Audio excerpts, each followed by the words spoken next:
تو پھر انسان اگر خالق ہم مان لیں تو اس کا مطلب کیا ہوگا؟ شرک لازم آئے گا، یعنی ایک خدا خالق ہے ایک انسان خالق ہے، مشکل کھڑی ہو جائے گی یہاں پر۔ جواب اس کا کیا ہے؟ جواب یہ ہے کہ ان اشاعرہ کو علل طولیہ اور علل عرضیہ کے درمیان فرق کا ہی نہیں پتا تھا۔ کیا مراد؟ ہاں، ایک مرتبہ ہم کہتے ہیں کہ مثلا یہ مبائل ہے، اسی ایک مبائل کو میں نے خلق کیا ہے اور آپ بھی میرے مقابل میں آ کر مجھ سے وابستہ نہیں ہیں، کسی بھی طریقے سے مستقل ہیں آپ مکمل طور پر، آپ نے موبائل کو خلق کیا ہے۔ اس کو کہتے ہیں علت عرضی، عرض میں ہونا، آمنے سامنے ہونا، مقابل میں ہونا، اس کو کہتے ہیں عرضی طور پر علت ہونا، علل عرضیہ کہا جاتا ہے فلسفے کی زبان میں اس کو۔ شرک کا جو لازمہ ہے وہ یہ ہے کہ اگر ہم قائل ہو جائیں کہ خدا بھی خالق ہے، اس کا انکار نہیں کرتے، لیکن انسان بھی مستقل طور پر خالق ہے، جس طرح کہ اب معتزلہ قائل ہیں، درست ہے؟ تو یہاں شرک ہے، یہ نہیں ہو سکتا۔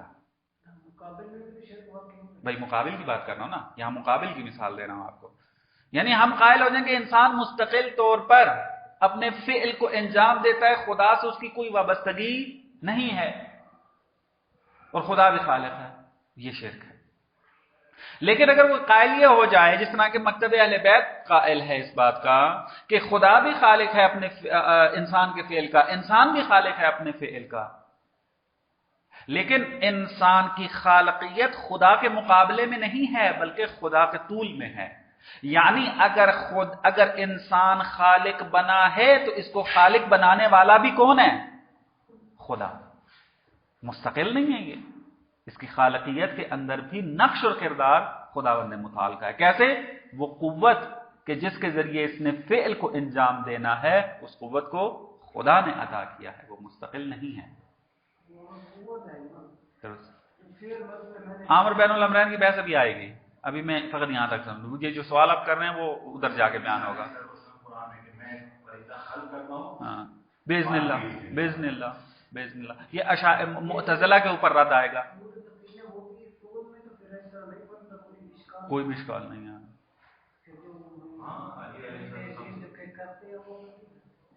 یہی میں نے آپ کو بتایا، کلام اگر حل نہ ہو انسان کا تو بعض جگہ پہ افراط بھی ہو جاتی ہے، تفریط بھی ہو جاتی ہے۔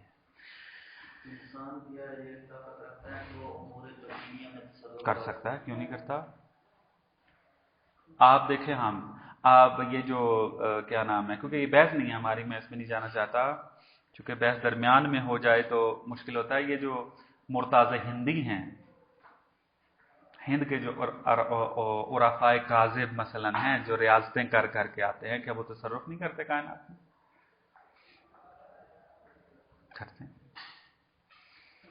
طی الارض ہونا تصرف نہیں ہے کائنات کے اندر؟ کون سا؟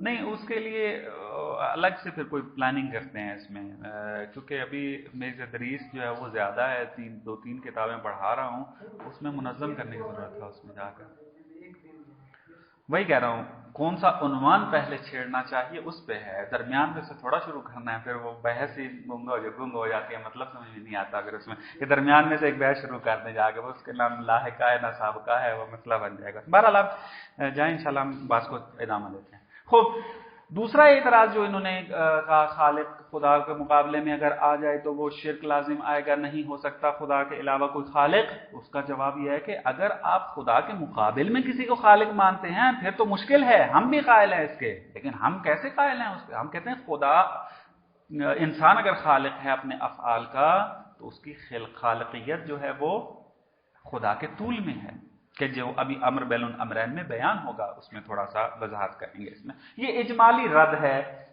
اشاعرہ کا، اور وہ رد کے جو ہم نے متن میں پڑھا ہے وہ 4 کے 4 پورے کے پورے برہان کیا ہے، وہ اشاعرہ کا رد ہے۔ لہذا یہ تفصیلی طور پہ رد ہو جاتے ہیں۔ اس کے بعد آ جاتا ہے معتزلہ کا نظریہ۔ معتزلہ کا نظریہ کیونکہ تفصیلاً ذکر ہو گیا، میں اس کو بیان نہیں کرتا، ان کا فقط ایک مبنا میں ذکر کرتا ہوں، اس کو رد کر کے آگے چلتا ہوں۔ معتزلہ نے اپنے اس تفویض کے نظریے کو ثابت کرنے کے لیے فلسفی دلیل سے استفادہ کیا ہے۔ فلسفے کے اندر ایک بحث ذکر کی جاتی ہے کہ ممکن یا معلول علت کا محتاج ہے۔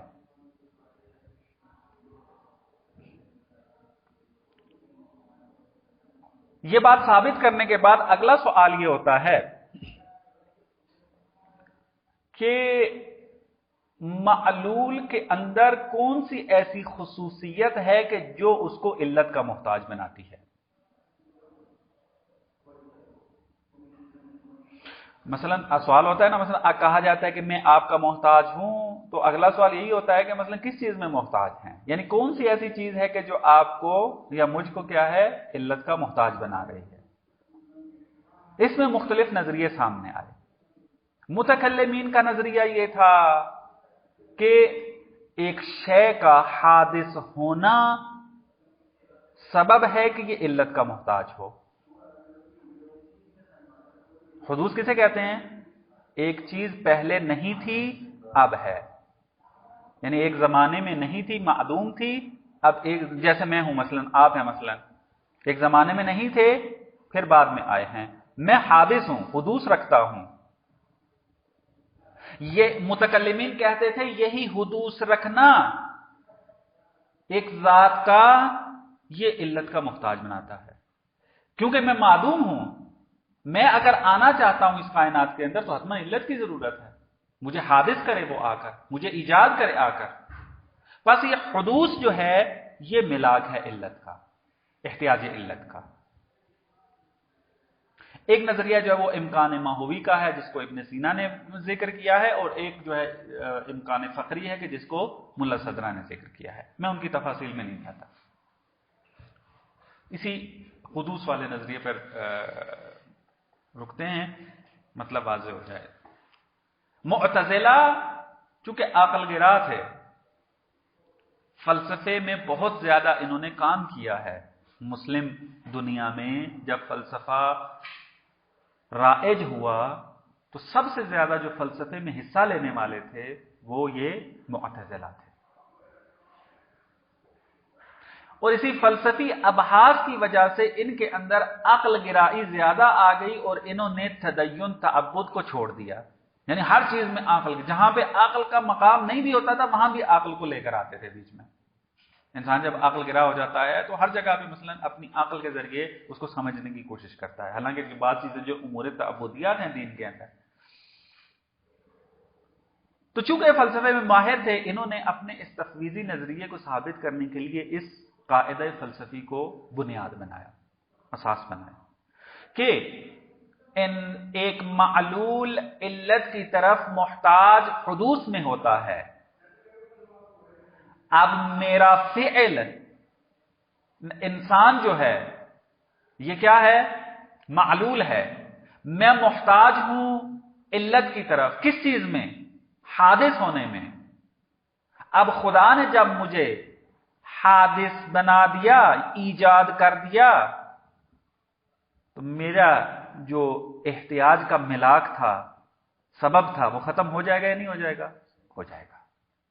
چونکہ میں اپنے حدوث میں علت کا محتاج تھا اور علت نے حادث کر دیا مجھے، میں معدوم تھا، مجھے ضرورت تھی کہ علت مجھے آ کر کائنات میں ایجاد کرے، بس اس نے آ کر ایجاد کر دیا، اب میرے وہ احتیاج والا سبب ختم ہو گیا، اب میں کیا ہوں؟ میں بالکل مستقل ہوں۔ اس کی مثال ہم کیا بہت ساری عرفی مثالیں دے سکتے ہیں، مثلا یہ جو بلڈنگ اور ساختمان ہمارے سامنے ہے کہ جس کے اندر ہم بیٹھے ہیں، یہ بنا کی، مستری کی، مہندس کی محتاج ہے کس چیز میں؟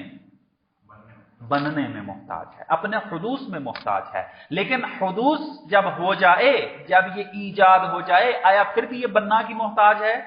نہیں، ابھی بننا ممکن ہے اس بلڈنگ کا مر چکا ہو ابھی تک، لیکن یہ اپنی جگہ پر کھڑی ہے اور اپنا جو کام پہ ہے وہ جو اس نے استفادہ دینا ہے وہ استفادہ دے رہی ہے۔ بس معتزلہ نے اس مبنے سے یہ استفادہ کیا کہ ہم اپنے وجود کے ایجاد میں تو خدا کے محتاج ہیں، لیکن اپنے وجود کے اندر جو تسلسل ہے اس کے اندر محتاج نہیں۔ مسئلہ میں آگے بس میں اپنے وجود میں خدا کا محتاج ہوں، لیکن اپنے افعال کے اندر خدا کا محتاج نہیں ہوں۔ میں مستقل طور پر اپنے افعال کو خلق کروں گا۔ یہ ایک دلیل تھی ان کی۔ رد کیا ہے اس کے اوپر؟ رد یہ ہے کہ آپ کا یہ مبنا باطل ہے۔ فلسفے میں ہم نے ثابت کر دیا ہے کہ معلول کا علت کی طرف جو احتیاج ہے، محتاج ہونا ہے، وہ حدوث کی وجہ سے نہیں، وہ ممکن ہونے کی وجہ سے ہے۔ یعنی میں چونکہ امکان رکھتا ہوں، ممکن ہوں، پس علت کا محتاج ہوں۔ اب امکان کیا ہے؟ اس میں دو تفسیریں موجود ہیں، میں اس کی تفصیل میں نہیں جانا چاہتا۔ آپ اگر اس کو حل کرنا چاہتے ہیں فلسفے کی طرف رجوع کریں گے، کیونکہ بحث زیادہ لمبی ہو جائے گی۔ آپ چاہے امکان ماہوی کو آپ مد نظر رکھیں یا امکان فقری کو آپ مد نظر رکھیں۔ مثلا قرآن نے کیا کہا ہے؟ انتم الفقراء الی اللہ واللہ هو الغنی الحمید۔ امکان یعنی فقر، ملا صدرہ نے آ کر یہ بیان کیا۔ یعنی چونکہ ہم اپنی ذات میں ہمیشہ فقیر ہیں، یہی فقر جو ہے موجب بنتا ہے کہ میں اپنی علت کا محتاج رہوں، اور یہ فقر میرے ایجاد ہونے کے بعد ختم نہیں ہوتا، ہمیشہ میرے ساتھ ہے یہ فقر۔ چونکہ فقر ہمیشہ میرے ساتھ ہے، میں ہمیشہ علت کا محتاج رہوں گا، اور میں فقیر ہوں نہ فقط اپنی ذات میں بلکہ اپنے تمام احوال کے اندر، اپنے تمام افعال میں فقیر ہوں۔ میرا کوئی اپنی چیز اپنا نہیں ہے کوئی۔ کیا وہ پڑھتے ہیں ہم سجدے میں بعض اوقات، الذی لا تملک لنفسہ شیئا ولا نفعا ولا ضرا ولا حیاتا، یعنی اس میں دعا پڑھتے ہیں، مثلا بعض اوقات آخری سجدے میں اکثر بزرگان پڑھتے ہیں، اقرار کرتے ہیں ہم آ کر ہم کچھ بھی اپنی ملکیت میں نہیں رکھتے ہیں، نہ میں اپنے نفس کا مالک ہوں، نہ اپنے نفع کا مالک ہوں، نہ اپنی نقصان کا مالک ہوں، نہ اپنی حیات کا مالک ہوں۔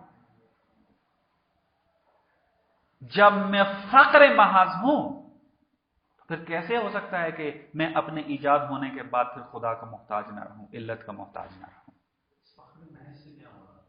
فقر محض ہے یعنی میری کوئی بھی کمال جو میرے پاس آیا ہے، جو بھی میرے اندر صلاحیت موجود ہے، وہ میری اپنی نہیں ہے۔ میری اپنی نہیں ہے۔ اگر کوئی شخص کا ایک انسان خدا نے حاجز کر دیا، عطا کر دیا، تو اس بات میں یہ واقع رہے گا کہ میرا اٹیچ رہنا خدا متعال سے کہاں سے ثابت ہوتا ہے؟ فقر ذاتی کہاں سے آتا ہے؟ خدا نے خلق کر دیا مجھے ختم ہو۔ نہ یہ نہیں ہے اس میں، یعنی آپ کیونکہ فقر غنا کے مقابلے میں ہے، درست ہے؟ یعنی میں اپنی ذات میں غنی نہیں ہوں۔ یعنی کیا مراد اپنی ذات میں غنی نہیں ہوں؟ یعنی میری نہ میں اپنی ذات کا مالک ہوں، یہ بھی خدا نے عطا کی ہے، اور میری ذات میں جو کمالات آ رہے ہیں وہ بھی میرے اپنے نہیں ہیں، کیونکہ اگر علم میرا اپنا ہوتا، ذاتی ہوتا، تو پھر میں پیدائش نہیں عالم ہونا چاہیے تھا مجھے، بس کسی نے دیا ہے تو آیا ہے علم یہاں میرے پاس۔ بس اس کا مطلب ہے کہ میری ذات کمالات سے خالی تھی، فقیر محض تھا میں اس وقت، اور اب اگر علم مجھے حاصل بھی ہو گیا ہے، یہ علم میرا نہیں ہے، کیونکہ اگر میری ملکیت میں آ جائے تو چھننا نہیں چاہیے، کیونکہ یہ ملکیت اعتباری تھوڑی ہے کہ مثلا کتاب کا میں مالک بن گیا کچھ چھین کے لے جائے۔ یہ انسان کے نفس کا حصہ بنتا ہے علم جا کر، لیکن پھر بھی آپ دیکھتے ہیں کہ نہیں، انسان جو ہے وہ علم حاصل ہونے کے بعد بھی کیا ہے، اپنے آپ کو احتیاج فقیر محسوس کرتا ہے۔ یعنی خدا کے مقابلے میں یہ بحثیں ہو رہی ہیں، اگرچہ خدا یہ چیزیں عطا کرتا ہے اس میں جا کر۔ بس فقر محض یعنی کسی بھی چیز کا مالک نہ ہونا، اپنے آپ کو فقیر کہا جائے کہ خود قرآن نے بھی اس کی طرف اشارہ کیا ہے۔ فلسفی دلیلیں موجود ہیں، ملا صدرہ نے امکان فقری کے اوپر جو ہے وہ دلیلیں بیان کی ہیں کہ فلسفے میں انشاءاللہ مطالعہ کریں گے. خب بس معتزلہ کا جو یہ مبنا تھا یہ رد ہو جاتا ہے کہ آپ نے مبنا بنایا قاعدہ فلسفی کو کہ حدوث ہے جو علت کی طرف لے کر جاتا ہے. ہم نے کہا کہ نہ، فقر ہے کہ جو علت کی طرف لے کر جاتا ہے. بس آپ کی دلیل باطل ہے. اس کے علاوہ جو انہوں نے متعدد دلیلیں دی ہیں ان کا پھر ایک ایک رد بیان کرنا وہ تفصیلی کتابوں کے اندر محول ہے. وہ انشاءاللہ جب آپ پڑھیں گے تو وہاں واضح ہو جائے گا مطلب آپ کے لیے. قرآن جو ہے وہ بھی واضح طور پر خدا کو بیان کرتا ہے کہ خدا بھی ہمارے افعال کے اندر نقش رکھتا ہے. یعنی معتزلہ کہتے ہیں خدا ہمارے افعال کا خالق نہیں ہے، نقش نہیں رکھتا، ہم مستقل طور پر خالق کرتے ہیں. لیکن قرآن کی طرف جب ہم رجوع کرتے ہیں وہ نسبت دیتا ہے کس کی طرف؟ خداوند متعال کی طرف. یعنی ٹھیک ہے انسان کی طرف بھی نسبت ہوتی ہے لیکن اپنی طرف بھی جو ہے وہ نسبت دے دیتا ہے. کیسے؟ مثلا فرماتے ہیں کہ آیت نمبر سورہ آل عمران میں آیت نمبر 145 وَمَا كَانَ لِنَفْسٍ أَن تَمُوتَ إِلَّا بِإِذْنِ اللَّهِ. کوئی نفس اس وقت تک نہیں مر سکتا جب تک اذن پروردگار نہ آئے. اس کا مطلب ہے کہ ہمارے فعل میں خدا نقش رکھتا ہے. اگر ہم مستقل ہوتے اپنے افعال کے اندر تو پھر اذن الہی کا کیا معنی بنتا ہے؟ اسی طریقے سے کم من فئۃ قلیلۃ غلبت فئۃ کثیرہ باذن اللہ. اگر ہم مستقل ہوتے تو کہہ دیتا فقط کہ قلیل جو ہے کثیر کے اوپر غلبہ پیدا کر جاتے ہیں. تو باذن اللہ کی قید کیوں آ رہی ہے؟ یہ بات سمجھانے کے لیے کہ قلیل کا جو غلبہ ہے اس کے اندر بھی خداوند متعال کی دخالت ہے. خدا نے چاہا ہے تو آپ غلبہ پیدا کر گئے ہیں، اگر خدا نہ چاہتا تو غلبہ پیدا نہ کر پاتے آ کر. اسی طریقے کی آپ بہت ساری آیات رجوع کر سکتے ہیں، ذکر ہوئی ہیں. اسی طریقے سے وَمَا كَانَ لِنَفْسٍ أَن تُؤْمِنَ إِلَّا بِإِذْنِ اللَّهِ. خدا کے اذن کے بغیر جو ہے وہ نفس جو ہے وہ ایمان نہیں لا سکتا. یہ اس طریقے سے معتزلہ کو بھی رد کیا جا سکتا ہے اور کیا ہے بزرگان نے.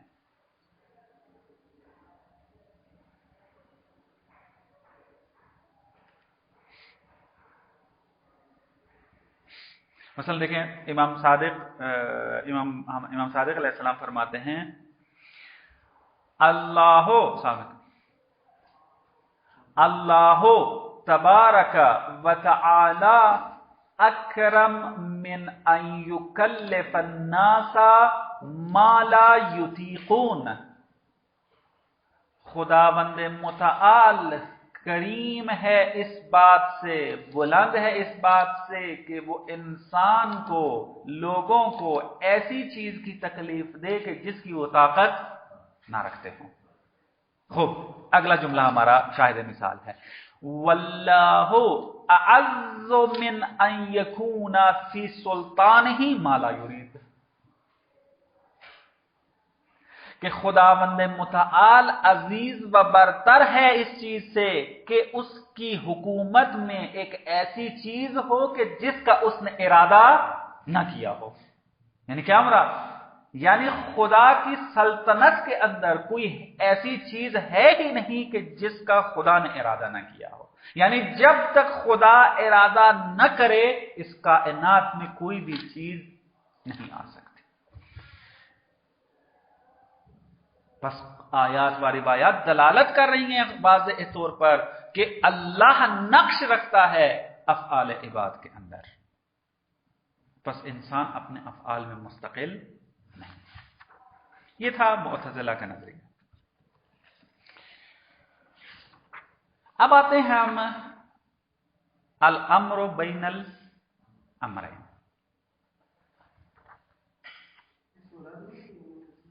یہ رد ہی کر رہا تھا میں بات تھوڑا کی ہے. عرض کیا تھا کہ روایات کے اندر حقیقی نظریہ جو ذکر ہوا ہے وہ اس طریقے سے ہے کہ امام فرماتے ہیں لا جبر ولا تفویض بل امر بین الامرین.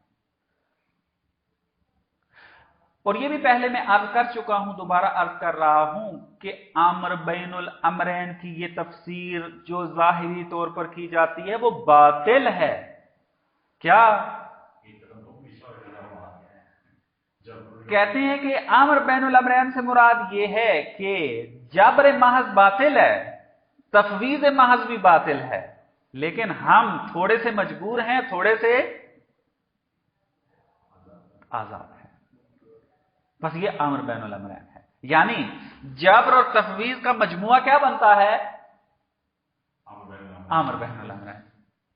معمولاً جو دقت نہیں کرتے علم کلام کے اندر وہ اس قسم کی تفسیر بیان کرتے ہیں، حالانکہ یہ تفسیر باطل ہے۔ اصلا دو باطل چیزوں سے ایک حق چیز باہر آتی ہے، اصلا نہیں ہو سکتا۔ کیا ہے امر بین الامرین کی تفسیر؟ متعدد تفاسیر اس کی بیان کی گئی ہیں۔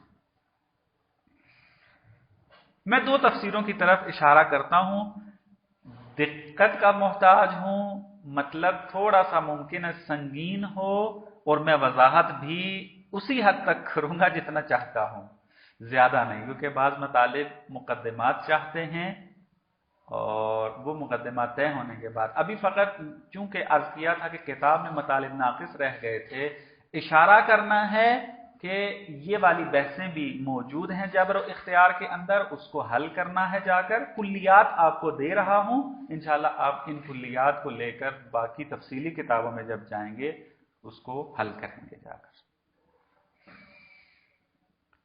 امر بین الامرین کی جو ایک تفسیر کی گئی ہے کہ اکثر محققین ائمہ جو ہیں اس تفسیر کے قائل ہیں،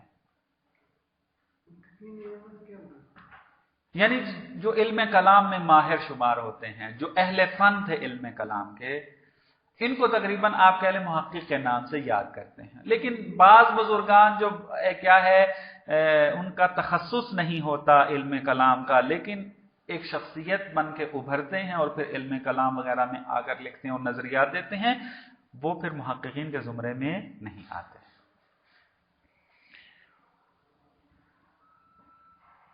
کیا ہے یہ نظریہ؟ وہ کیسے تبیین کرتے ہیں امر بین الامرین کو؟ یہ آپ کو بھی واضح ہے، سادی سی تفسیر ہے جس کو ہم اکثر اوقات بیان بھی کرتے ہیں کہ عبد انسان اپنے افعال کا فاعل ہے مباشرتاً، یعنی انسان اپنے افعال کو بدون واسطہ انجام دیتا ہے، ڈائریکٹ اپنے فعل کو خود انجام دیتا ہے۔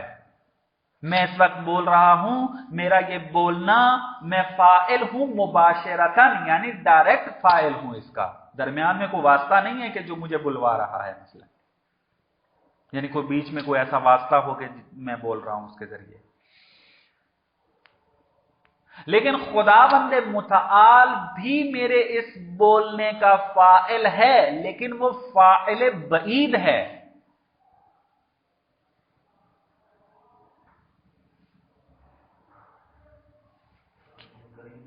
فاعل قریب انسان ہے اس تفسیر کے مطابق، فاعل مباشر فاعل قریب انسان ہے اپنے فعل کا، لیکن اسی فعل کا فاعل خدا بھی ہے،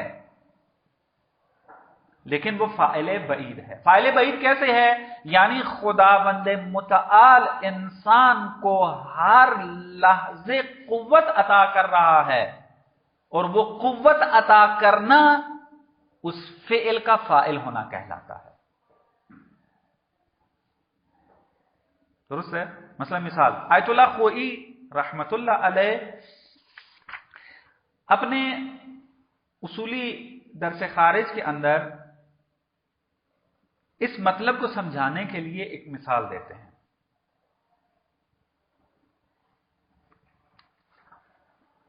فرماتے ہیں کہ ایک انسان جو ہے وہ فالج ان کو ہو گیا، ہسپتال میں لے جایا گیا،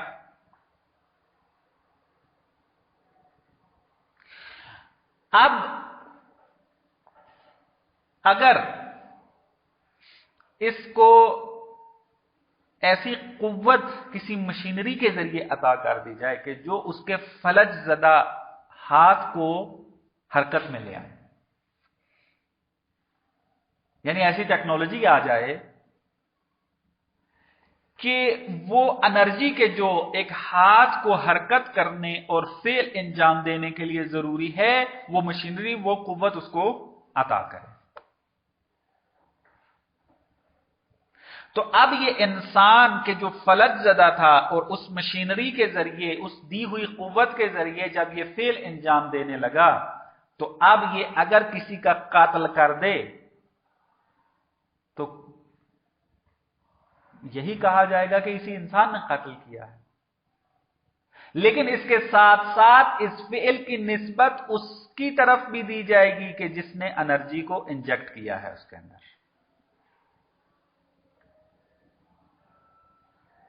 کیونکہ یہ طاقت آپ فرض کریں کہ لحظے بے لحظے اس کو مل رہی ہے۔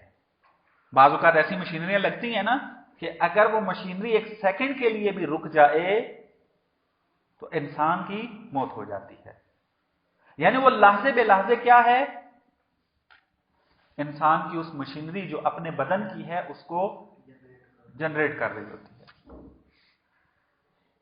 بس ہماری جو مثال کے اندر جہت مد نظر ہے وہ یہ ہے کہ لحظے بے لحظے جو ہے وہ ملنا، نہ یہ کہ عطا کر کے فارغ کر دینا، یہ تو معتزلہ کا نظریہ ہو جائے گا۔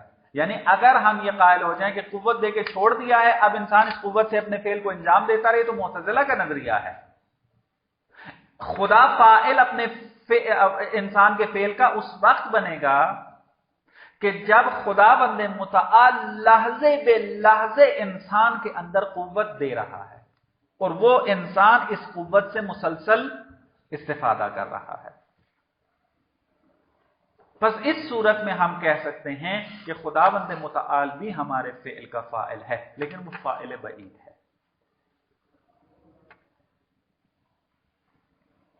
یہ مشہور نظریہ ہے امر بین الامرین کو تبیین کرنے کے لیے۔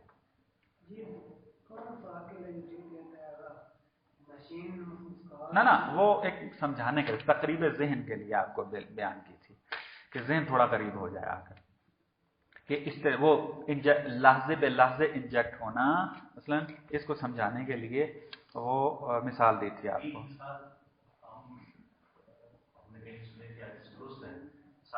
مثال دی کہ 4 بال رکھی ہیں، ایک بال انہوں نے پیس کیک ماری تو پانچویں نے چوتھی کو ہلایا، چوتھی نے تیسری کو، تو دوسری کو کس نے ہلایا؟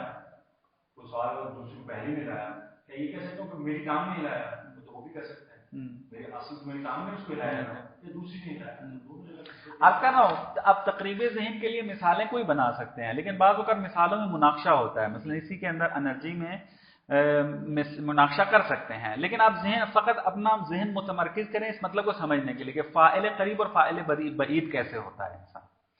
مثلا مثال دیتا ہوں آپ کو، بچے کے تولد میں کیا ہے، کہتے ہیں کہ فاعل قریب کیا ہے، والدین ہیں، اور فاعل بعید کون ہے، خداوند متعال ہے۔ یعنی خداوند متعال نے یہ قوت عطا کی ہے اور لحظے بے لحظے مل رہی ہے کہ جس قوت سے استفادہ کر کے والدین فاعل قریب بنے ہیں بچے کے تولد کے لیے۔ بس یوں اس طریقے سے آ کر اس کو بیان کرتے ہیں۔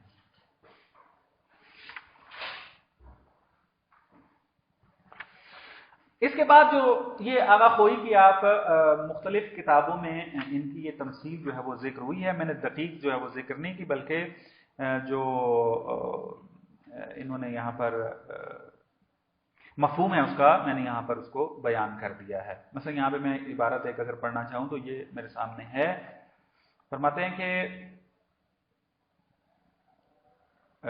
لیکن لو فرضنا شخصا مشلول الید، ہم ایک شخص کو فرض کرتے ہیں جس کا ہاتھ شل ہو چکا ہے، غیر قادر علی الحرکہ، حرکت کرنے پہ قادر نہیں ہے، الا بایصال رجل آخر التیار الکہربائی الیہ، مگر یہ کوئی ایک جو ہے وہ دوسرے شخص کی طرف جو محتاج ہو، اور وہ دوسرا شخص کیا کرے، بجلی چھوڑے اس کے اندر، کیونکہ مفلوج ہے نا، وہ انرجی دے اس کو دوسرا شخص آ کر. لیبعث فی عضلاتہ قوہ و نشاطا، تاکہ انسان کے بدن میں عضو کے اندر قوت آ جائے، انرجی آ جائے. بحیث یکون رأس السلک الکہربائی بید الرجل، اس طریقے سے کہ بجلی کی جو اصل ہے وہ دوسرے شخص کے ہاتھ میں ہو. یعنی ایسی ٹیکنالوجی آئی ہے کہ جب مشینری فٹ کی گئی اس انسان کے اندر تو وہ حرکت کرنے لگ گیا، لیکن اس مشینری کا کنٹرول کس کے ہاتھ میں ہے؟ اس ڈاکٹر کے پاس ہے مثلا. درست ہے؟ تو اب کیا ہوگا؟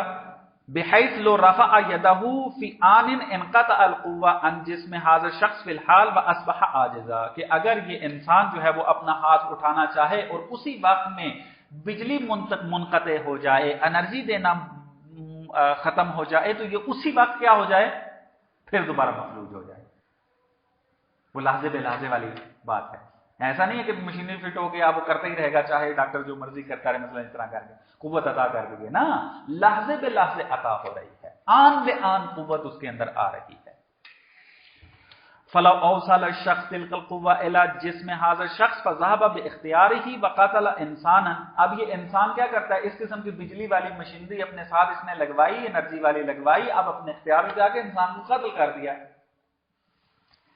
والرجل يعلم بما فعل فعله، اب وہ جانتا بھی ہے میں نے کیا کیا ہے، یعنی غصے میں مار دیا ایک کو آ کر، چاہتا تھا مارنے، مفلوج ہو گیا، نہیں مار سکا. ابھی اس کو انرجی ملی، اس نے کہا چلو استفادہ کرتے ہیں، جا کے پہلا کام یہ کرتے ہیں اس کو مارتے ہیں جس کو پہلے مارنا تھا ہم نے.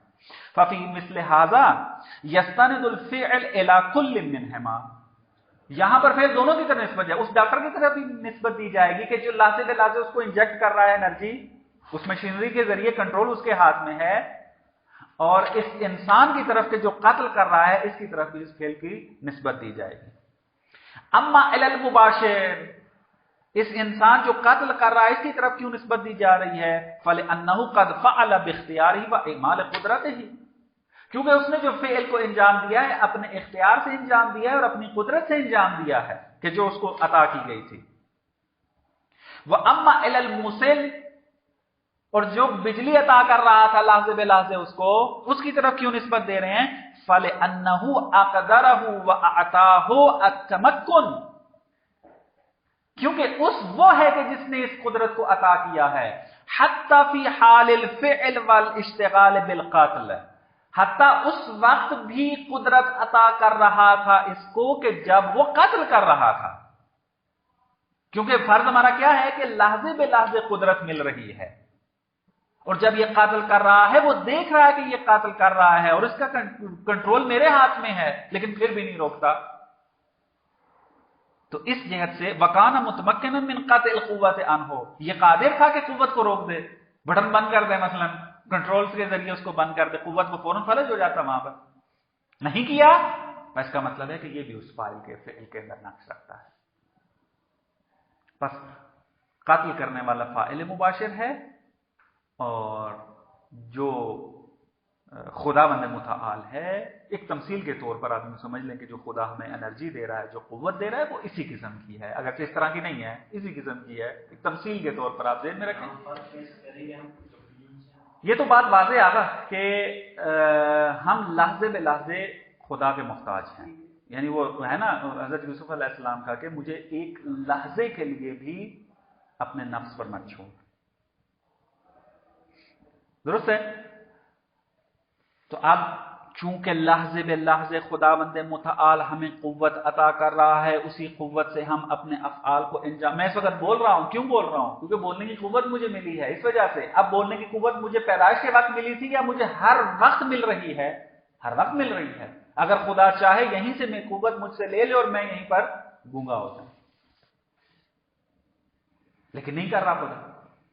پس چونکہ نہیں چاہ رہا کہ مجھ سے یہ قوت لے لے، تو خدا نقش رکھتا ہے میرے فعل میں، کیونکہ اذن الہی شامل ہے اس فعل کے اندر، جیسے کہ وہ معتزلہ کو رد کرنے میں اذن الہی کو بیچ میں لے کر آئے تھے. بس اس طریقے سے یہ مشہور نظریہ ہے. ہاں کیا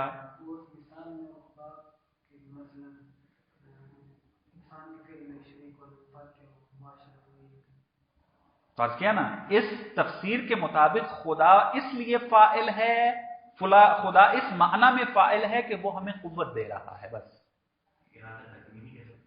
جو مرضی سمجھ لیں آپ اس کو، چونکہ خدا ہمیں اپنے فعل انجام دینے کے لیے لحظے بے لحظے قوت عطا کر رہا ہے، پس فاعل ہے، نہ یہ کہ بول خدا رہا ہے اس تفسیر کے مطابق، میں بول رہا ہوں ہاں، لیکن خدا چونکہ قوت عطا کر رہا ہے مجھے، پس خدا بھی میرے فعل کا فاعل شمار ہوگا۔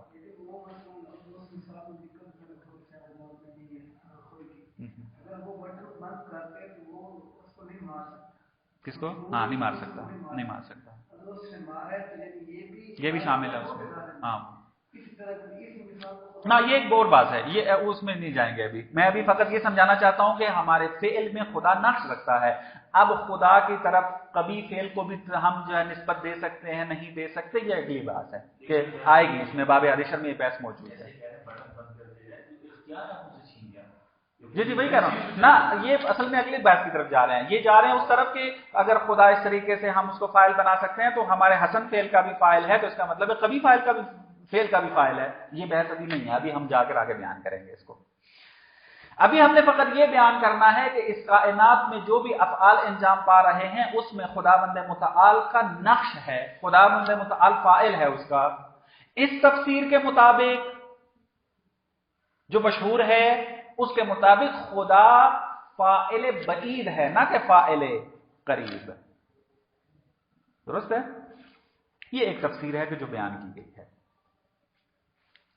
دوسری تفسیر جو اس سے عمیق تر ہے، ٹھیک ہے جائیں، میں چونکہ اس بحث کو ختم کرنا چاہتا ہوں، کل ہم اپنی نئی بحث پڑھیں گے، تو لہٰذا اس کو میں جلدی ختم کر دیتا ہوں، تو بیچ میں رہنا ہے۔ دوسری تفسیر جو عمیق تر ہے کہ جس کو آپ کہہ لیں کہ ملا صدرہ کے مبانی کے تحت تبیین کر سکتے ہیں ہم، اور انہوں نے تبیین کیا ہے اس کو، اور عرفاء بھی تقریباً اسی کی طرف تمایل رکھتے ہیں، اگر کہیں کہ عین یہ اس کے قائل نہیں ہیں تو مشابہ ہے اس کی تفسیر، وہ یہ ہے کہ جس طریقے سے عبد اپنے فعل کا فاعل حقیقی ہے، اسی طریقے سے خدا بھی اس فعل کا فاعل حقیقی ہے، یعنی دونوں فاعل مباشر ہیں، دونوں فاعل حقیقی ہیں، دونوں فاعل قریب ہیں۔ وہ پچھلی تفسیر میں کیا تھا؟ خدا فاعل بعید تھا، اور بعید کس معنی میں تھا کہ خدا چونکہ قوت عطا کر رہا ہے پس فاعل ہے، اس کا مطلب ہے حقیقتاً فاعل نہیں ہے، لیکن اس تفسیر کے مطابق خدا فاعل حقیقی ہے،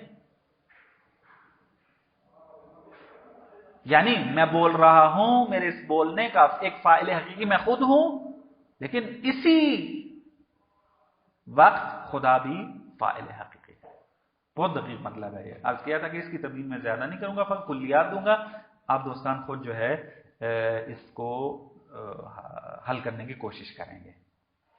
اگر وہ مبانی حل نہ ہوئے تو پہلی تفسیر کے قائل ہو جائیں، اگر مبانی حل ہو گئے تو دوسری تفسیر کے قائل ہو جائیں، تو اس کی مشکل نہیں ہے اس میں زیادہ۔ مثال کیا ہے؟ کیونکہ مثالوں سے بات سمجھ میں آتی ہے زیادہ۔ علامہ طباطبائی تفسیر المیزان میں اس مثال کو ذکر کرتے ہیں، اس تفسیر امر بین الامرین کو سمجھانے کے لیے، اور نسبت دیتے ہیں جناب شیخ مفید کی طرف، کہ جناب شیخ مفید بھی اسی تفسیر کے قائل تھے کہ خداوند متعال فاعل حقیقی ہے اور انسان بھی فاعل حقیقی ہے، یعنی ہر دو جو ہیں فعل کے فاعل ہیں۔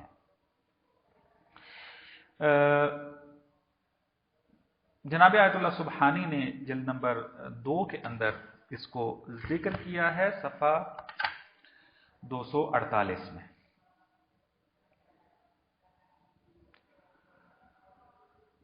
کیا ہے وہ مثال؟ کہتے ہیں کہ آپ اس نظام کو مد نظر رکھیں کہ جو اسلام سے پہلے اور صدر اسلام میں موجود تھا مولا اور عبد کا، غلاموں کا جو نظام تھا۔ فقہی کتابوں کی طرف اگر رجوع کریں آپ جا کر، تو وہاں پر واضح طور پر یہ لکھا ہوا ہے کہ عبد کسی بھی چیز کا مالک نہیں ہے۔ وہ اگر کسی چیز کا مالک بن بھی جائے تو حقیقتاً وہ کس کا مالک، وہ کس چیز کی ملکیت ہے؟ اس کے مولا کی ملکیت۔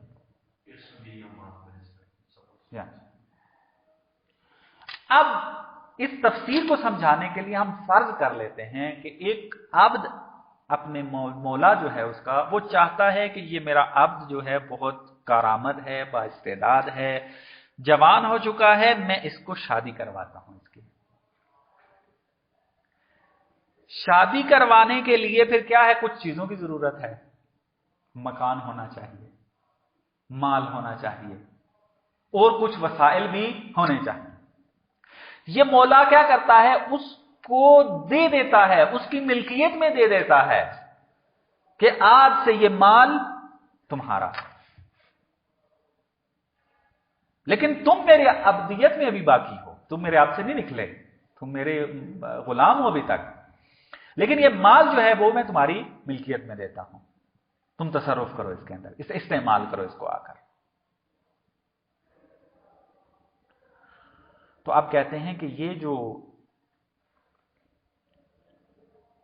ملکیت دے دی ہے اس کو، مالک بنا دیا ہے اس کو، آیا وہ جو قاعدہ ہے اس کے مطابق آیا مولا کا اس کو مالک بنانا مال کا مولا کی تملیک سے خارج کرتا ہے اس مال کو یا نہیں کرتا؟ نہیں، خارج نہیں ہوگا۔ یعنی مولا کہتا ہے یہ کتاب عبد کو میں ملکیت میں دیتا ہوں، یعنی یہ تمہاری آج کے بعد، تو آیا یہ کتاب مولا کی ملکیت سے خارج ہو جائے گی؟ نہیں، درست ہے وہ مالک بن گیا ہے، لیکن وہ اس کی ذات چونکہ ملکیت میں ہے مولا کے، اس کے تمام افعال، اس کی تمام مال و ارث، جو کچھ بھی آپ لے لیں، مال و منال جتنا بھی ہے، وہ سارے کا سارا کس کا ہے؟ مولا کا۔ حقیقتاً وہ بھی مالک ہے۔ اب جب کتاب مولا نے حقیقتاً دے دی اپنے عبد کو، اس کو مالک بنا دیا اس کا، تو اب اس کتاب کا حقیقتاً مالک عبد بھی ہے، اور اس کتاب کا مالک حقیقتاً مولا بھی ہے، حقیقتاً نہ مجازاً۔ تو فرماتے ہیں کہ ہیں ایسے موارد کہ جہاں پر دو ملکیتیں ایک جگہ پر اکٹھی ہو سکتی ہیں۔ فالمولا مالک فی عین ان العبد مالک، فہنا ملک علی ملک، یہاں ملک پر ملک ہے۔ تو کہتے ہیں اسی طریقے سے ہمارے افعال بھی ہیں، تعجب نہ کریں۔ یہ مثال دے دی کہ ایسا ہو سکتا ہے کہ دو حقیقی چیزیں ایک جگہ پر اکٹھی ہو جائیں۔ مثلا اس کتاب کی ملکیت حقیقی عبد کی بھی ہے اور مولا کی بھی ہے۔ تو اگر ہم یہ دعویٰ کر دیں کہ میرے فعل کا فاعل میں خود بھی ہوں حقیقتاً اور خدا بھی ہے حقیقتاً، تو تعجب نہیں کرنا چاہیے، کیونکہ آپ کے فقہ قانون سے ہی مثال نکال کر آپ کو بتائی ہے کہ ایسا ممکن ہے، بس استبعاد اور تعجب یہ ختم ہونا چاہیے۔ بات واضح ہوئی ہے؟ صدر المتعلقین دقیق تر ایک مثال دیتے ہیں، میں فقط چند جملوں میں اس کی طرف اشارہ کرتا ہوں، بات ختم کرتا ہوں، بات بہت طولانی ہو گئی ہے۔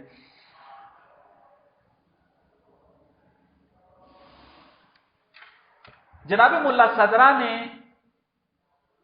آ کر یہ ثابت کیا ہے برہان عقلی کے ساتھ کہ النفس فی وحدتها کل القوا،